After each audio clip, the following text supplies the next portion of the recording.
El hombre llevaba una buena vida. Vivía en una ciudad grande, la más importante de la provincia, con acceso a todos los servicios de la época, como todo aquel que vive en una ciudad grande. Estaba casado, había formado una linda familia,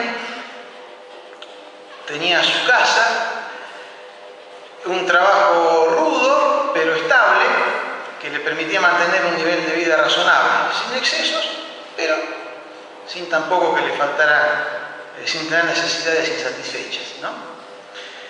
Como dije, llevaba una buena vida, o al menos eso creía él, porque el prototipo de lo que él consideraba una buena vida se vio repentinamente sacudido al ocurrir una situación inesperada. Estaba en su trabajo, hacía mucho que cumplía funciones allí y gozaba de la confianza de sus superiores, ya que conocía las tareas y las desempeñaba bien. Al anochecer de ese día estaba de guardia y, como tantas otras veces, llegaron las autoridades judiciales trayéndole 2 presos. 2 más de tantos que pasaban por allí, ¿no?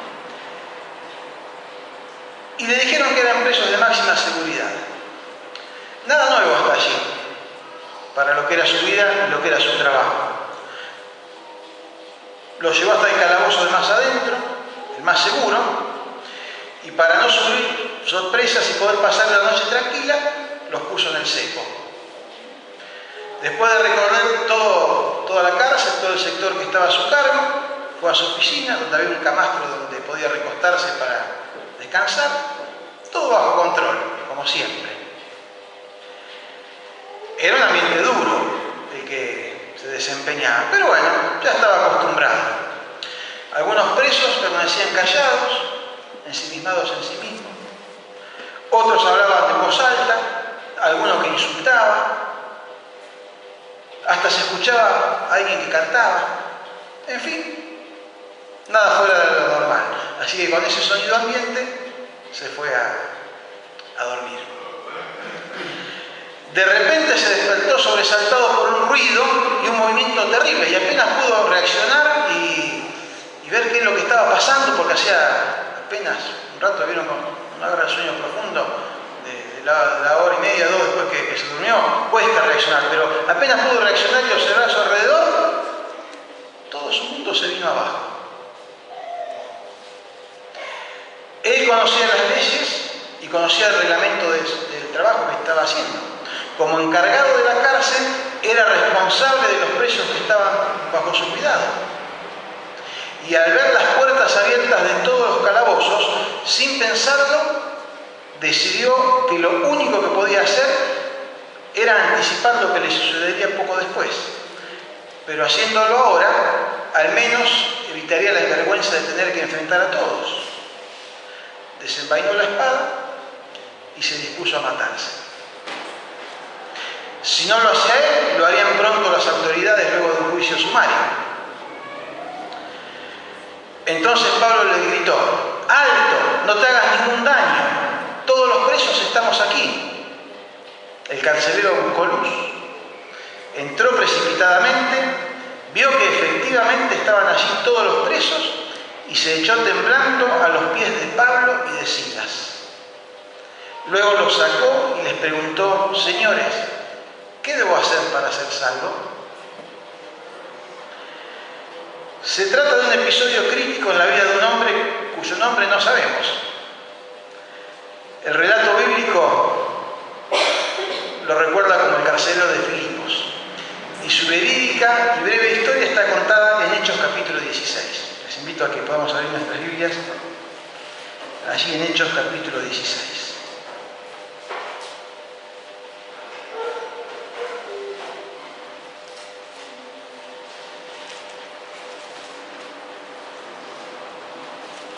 Versículo 22 y algunos que siguen.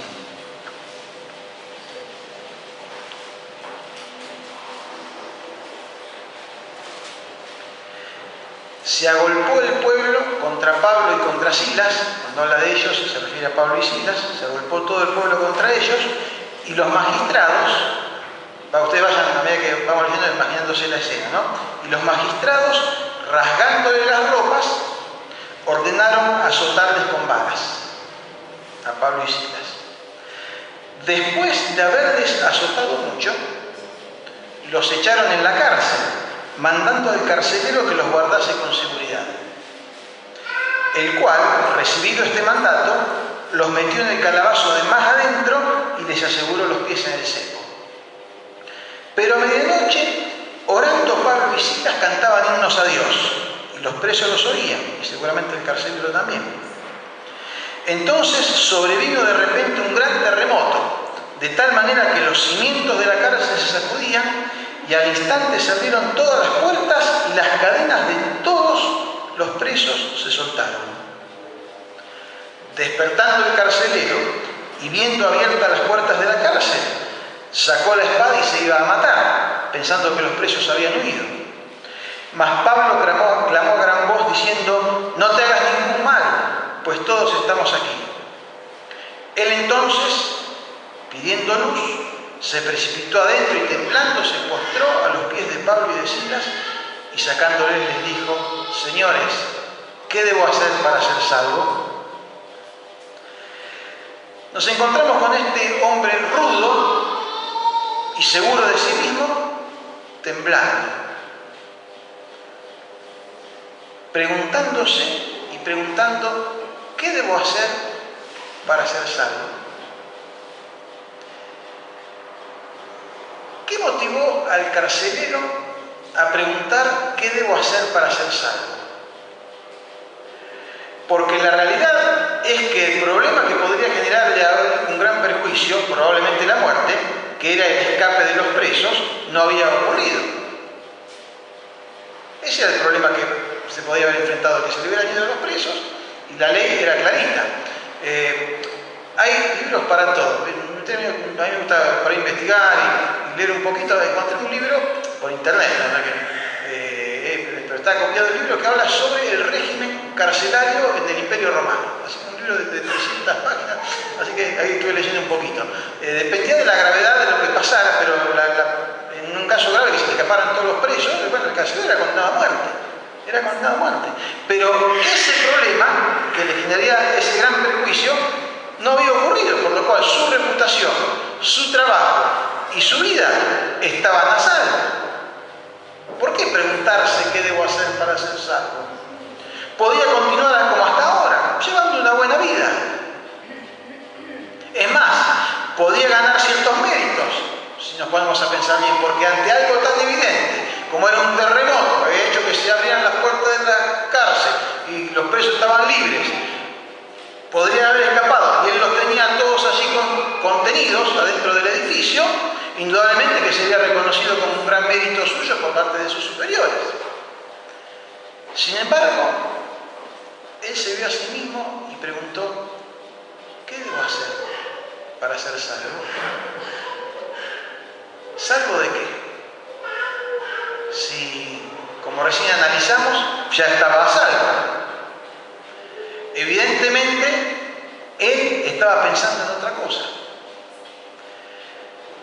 En pocos instantes, en esos pocos minutos, toda su vida se cruzó por su mente y se dio cuenta de que todo aquello que había construido a lo largo de los años y que le generaba confianza y autosuficiencia podía derrumbarse en tan solo unos pocos segundos, como casi le sucedió. Alcanzan a percibir que su pregunta es mucho, pero mucho más profunda de lo que parece a simple vista. De repente se dio cuenta de su fragilidad. De golpe se dio cuenta de su debilidad, de su impotencia para enfrentar determinadas situaciones. Y este es el primero de los dos puntos en que quisiera que cada uno reflexionemos hoy. Por más duro, por más fuerte, por más capaz que usted se considere o que vos te consideres para enfrentar la vida, en algún momento un terremoto la va a sacudir.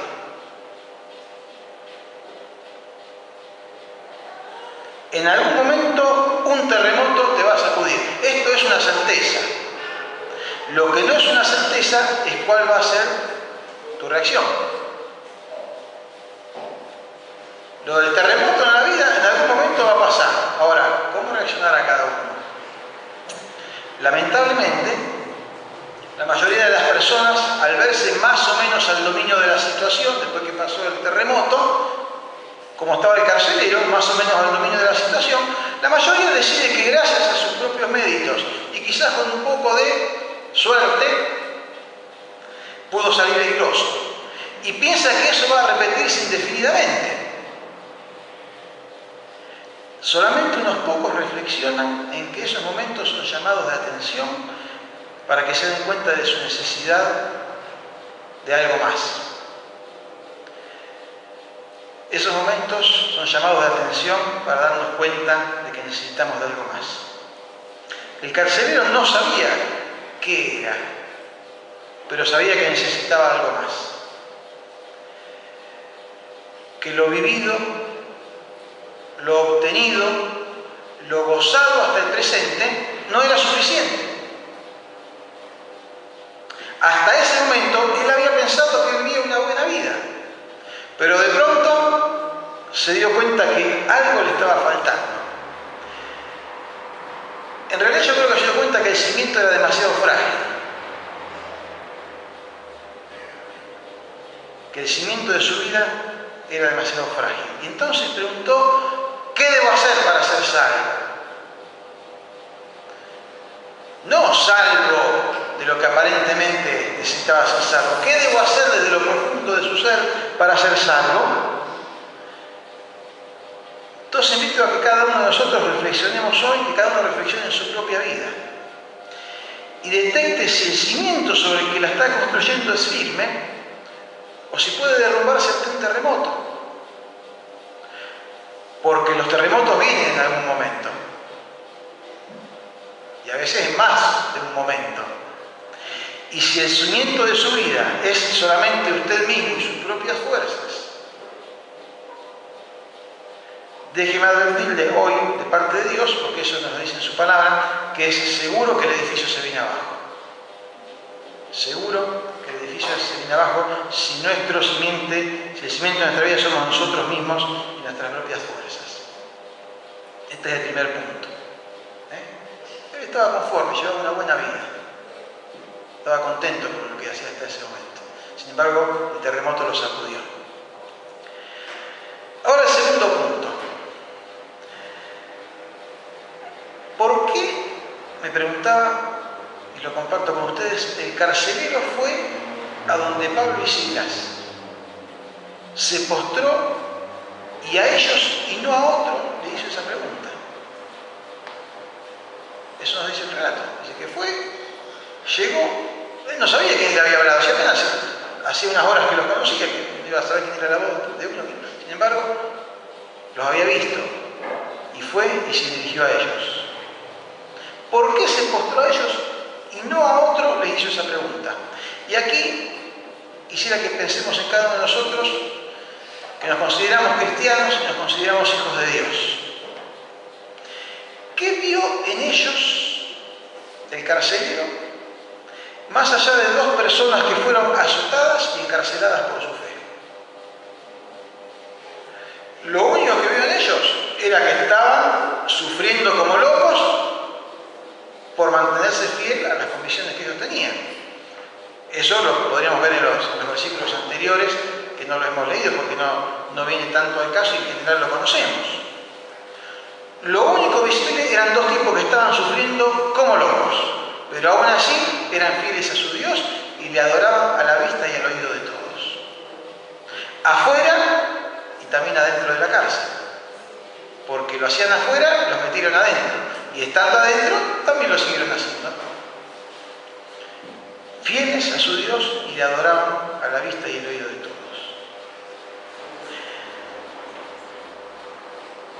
¿Habrá sido el testimonio de algo distinto en la vida de Pablo y Silas que los llevó al carcelero a replantearse la realidad de su propia vida?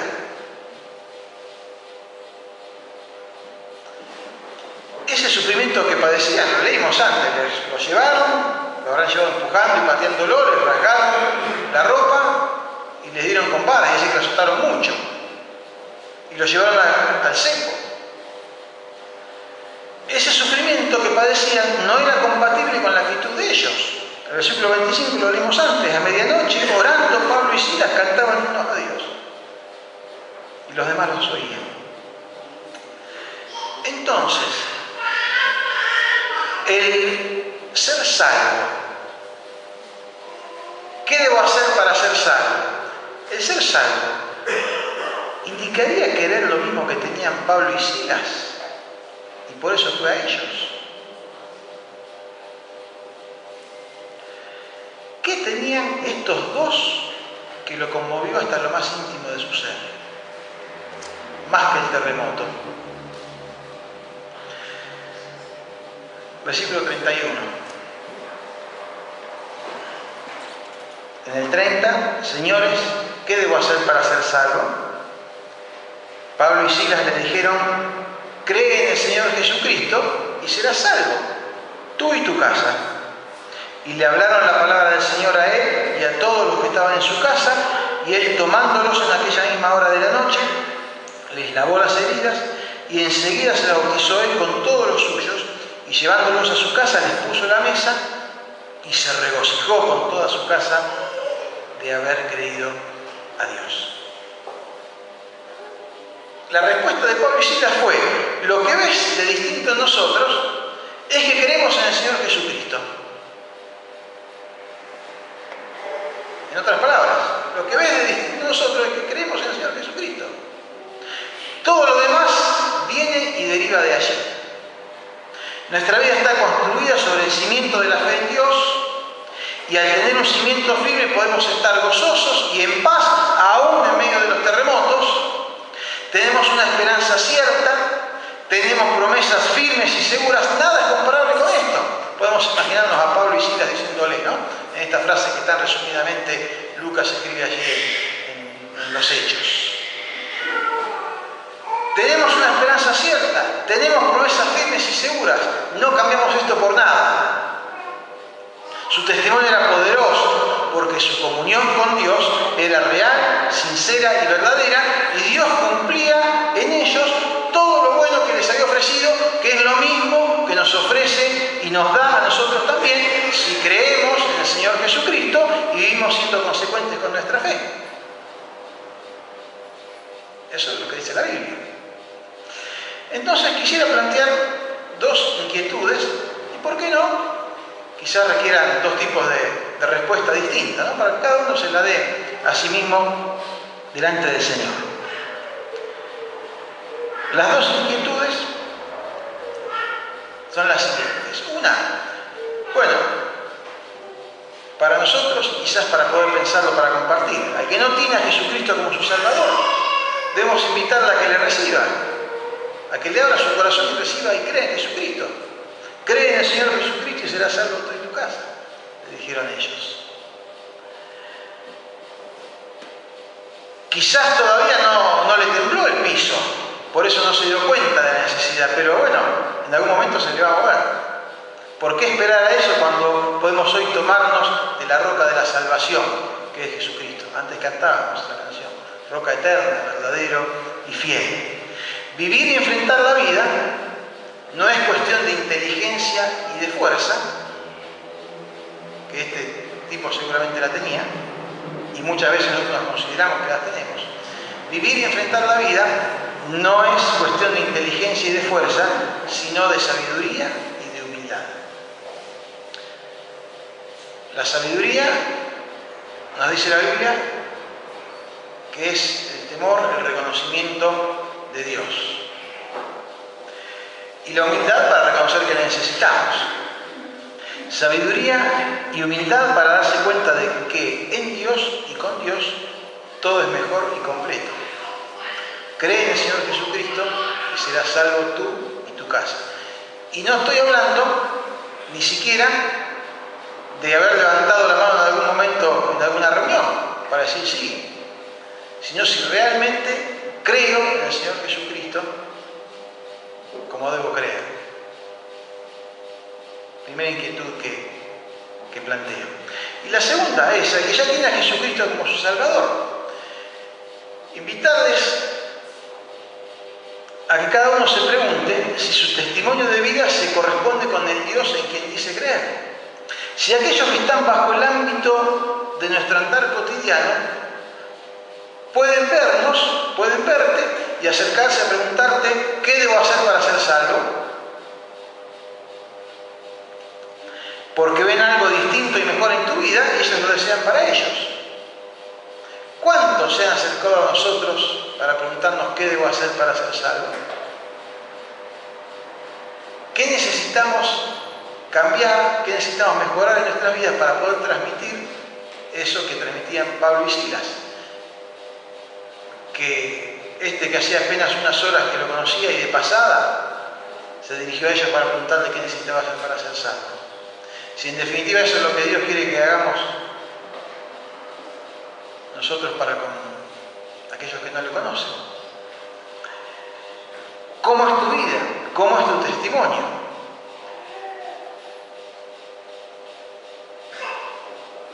El carcelero de Filipos tenía un versículo favorito. Es invento mío, no hay que ser, pero yo lo supongo.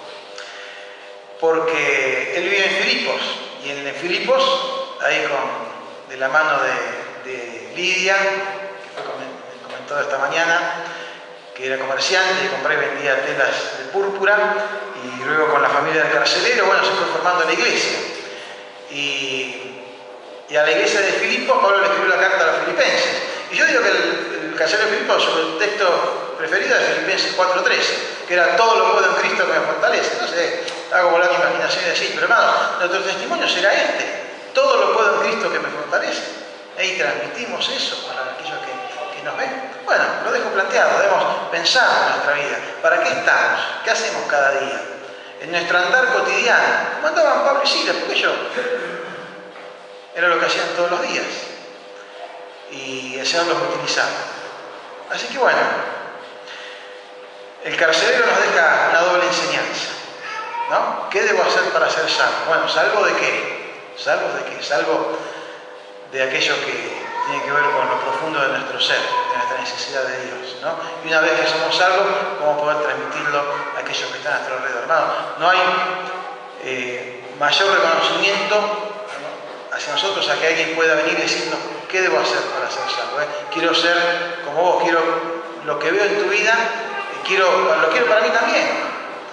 Y bueno, nos ha pasado seguramente alguna vez que alguien cercano, alguien que le dimos un consejo, alguien por el que ignoramos, ha venido y nos ha dicho. Esta mañana incluso en la clase compartíamos algo de eso, ¿no? Pero qué bueno que el Señor pueda vernos como dignos de reflejarnos de esa manera, ¿no? Y que vengan otros y puedan inspirarse en nuestra vida, en nuestro testimonio, en aquello que Él nos da y que nosotros vivimos de manera normal, de manera habitual, de manera cotidiana como de parte de Él para poder transmitirlo a aquellos que necesitan. Y que en este tiempo como iglesia que podamos animarnos unos a otros a ser más como Pablo y Silas, ¿no? Y que sepamos darnos cuenta de que hay muchos carceleros a nuestro alrededor que le están necesitando. Hay muchos que se consideran autosuficientes, que tienen toda su vida ordenada. En algún momento la pregunta aparece, ¿qué debo hacer para ser salvo? Pero bueno, el tema es que estemos nosotros allí oportunos para poder ayudarles y serles de guía y de bendición. Vamos a terminar aquí con este pensamiento, ¿no? Y que el Señor nos esté inspirando para que, puestos en sus manos, realmente podamos sentir la satisfacción, no hablo de satisfacción en el sentido de orgullo, sino sentirnos satisfechos como personas, como seres, como hijos suyos, de que le tenemos en nuestras vidas, ¿no? Y que eso nos ayude a enfrentar toda situación, aún cuando estemos presos, de poder alabar, de poder honrar, de poder agradecerle, de no renegar del Señor, sino que en esas situaciones de dificultad, cuando viene el terremoto, poder dar el testimonio, y comportarnos como debía ser. Pablo y Silas se podrían haber ido, pero ellos sabían que no les correspondía, y ellos cuidaron su testimonio, ellos se quedaron allí. No sabían cuál era el propósito del Señor. Sin embargo, el Señor los utilizó, habiéndose quedado allí, para salvar a una familia, para salvar al carcelero y a su familia.